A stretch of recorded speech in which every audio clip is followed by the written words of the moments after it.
Boa noite. Essa é a socialização do estágio do Ensino Fundamental 1, anos iniciais. Eu me chamo Paula Cristina Gonçalves da Silva e a minha tutora é Silvana Cléria Piccolo. Eu sou da turma de Pedagogia da Uniaselv, localizada em Sorriso, Mato Grosso. O nome do trabalho é Práticas Inclusivas para Educação Especial. Na introdução será falado sobre dificuldades e as práticas da inclusão, o TEA não identificado e o Covid-19. Quando falamos sobre inclusão, é muito comum confundir com integração e exclusão. A exclusão seria o quê? É quando a criança não participa de um ensino básico regular. É quando a criança está em uma escola que só atende alunos especiais. Já a integração é quando o aluno está regulado em uma rede regular de ensino, porém, dentro daquele colégio, dentro daquela escola, existe uma sala onde apenas alunos especiais estudam, que é separado dos outros alunos. Já a inclusão está incluído na rede regular, onde participa das mesmas atividades, as mesmas aulas dos demais alunos, faz educação física na hora do recreio, as atividades. É claro que as atividades vão ser adaptadas de acordo com o grau de dificuldade de cada aluno, porém, ele está incluso em tudo que a turma faz. A turma vai fazer um passeio, aquele aluno também vai para o passeio. É isso que é inclusão, é quando o aluno participa 100% das mesmas atividades que os outros alunos. O TEA não identificado. Alguns sintomas comuns que os pais podem ver que a criança apresenta antes dos 2 anos, por exemplo, não olha nos olhos, não gosta de contato, não gosta de estranhos. Quando chama a criança para vir pro colo, ela não estica os bracinhos para poder vir. A falta de comunicação. Isso são sintomas que dá para identificar se a criança tem ou não TEA. E o que seria o TEA? É o transtorno de espectro autista. E esses são alguns sintomas que aparecem antes dos 2 anos de idade. E os pais têm que ficar atentos para caso aconteça, é muito melhor que o diagnóstico seja precoce, pois poderá possibilitar uma vida acadêmica muito melhor para essa criança. E o Covid-19? O Covid-19 afetou tanto a socialização da criança quanto sua parte acadêmica em si, onde a criança vai estudar, pois por causa de algumas dificuldades dessas crianças, alguns possuem dificuldades respiratórias, de se locomover, e por essas dificuldades, alguns alunos especiais não estão podendo ir para o colégio. E o que os professores estão tendo que fazer? Atividades para serem feitas em casa, o que não é a mesma coisa. Não é a mesma coisa o pai estar lá ajudando do que um professor estar ao lado da criança, ajudando nele em todo aquele processo de aprendizado. Então, o Covid-19 veio e está afetando muito todos os alunos em si, mas principalmente os da educação especial.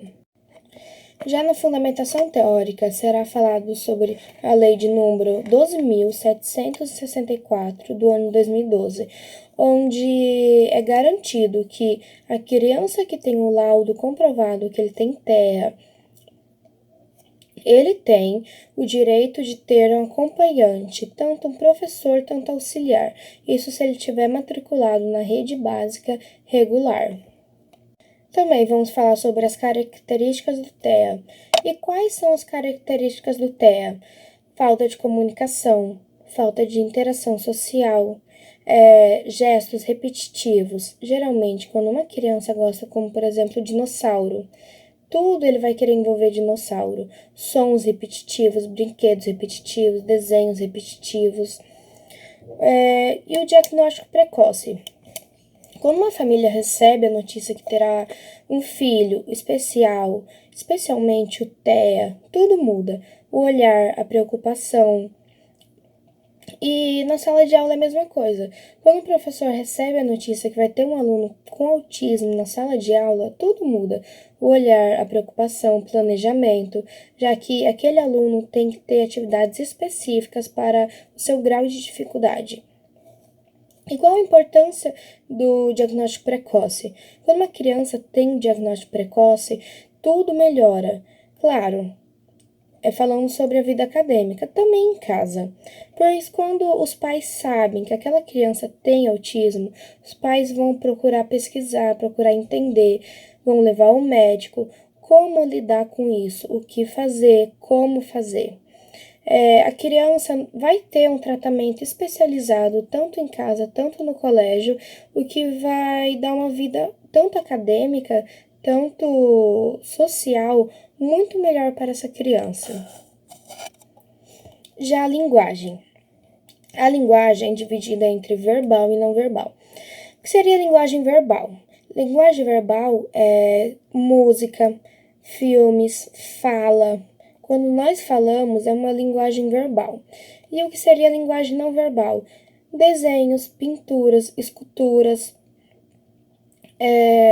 E por mais que aquela criança não tenha uma linguagem verbal, ela vai conseguir se comunicar da mesma forma por uma linguagem não verbal.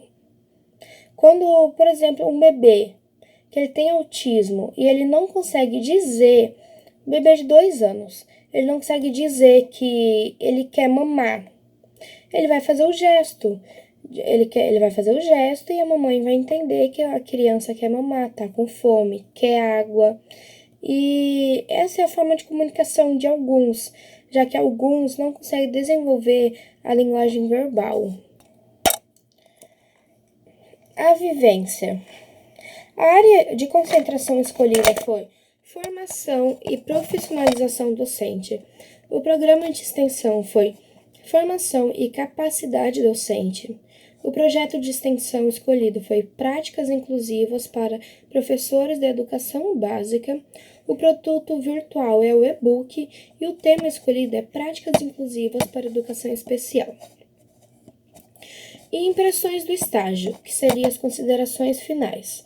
Por meio de pesquisas, insights, revistas, entrevistas, nós conseguimos encontrar autores que dessem embasamento ao mesmo pensamento, na mesma linha de pensamento, onde eu pretendia identificar novas práticas pedagógicas voltadas às crianças que precisam de algum apoio especializado, como, por exemplo, o autismo. O autismo, a criança precisa de um apoio especializado. Algumas crianças não desenvolvem a linguagem, outras não conseguem a interação social. E isso, o acompanhante ou o professor poderá ajudar a criança a evoluir. E esse apoio especializado ajudaria no aprendizado da criança e, principalmente, ajudaria o professor a ter uma capacidade docente muito mais ampla. O colégio escolhido para fazer o estágio de ensino fundamental foi o Colégio Regina Coeli. Ele é um colégio integrante da Rede Damas, localizado aqui em Sorriso, Mato Grosso, e é um colégio muito bem renomado aqui na cidade, no Brasil também.